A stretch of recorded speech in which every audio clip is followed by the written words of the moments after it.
In this video, I will show you how to leverage the power of Claude to perform high-level code reviews directly within your GitHub workflow. Getting an extra set of expert eyes on your pull requests can save hours of debugging and ensure your team maintains high standards.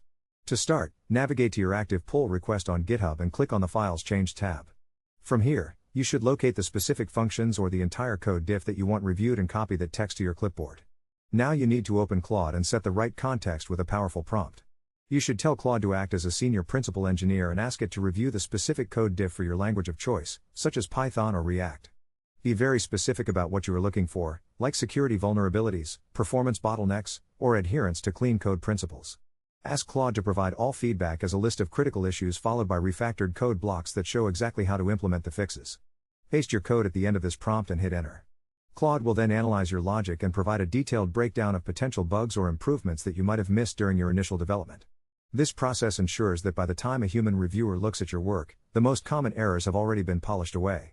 Using artificial intelligence as a partner in your development cycle not only speeds up the shipping process but also helps you learn better coding patterns over time.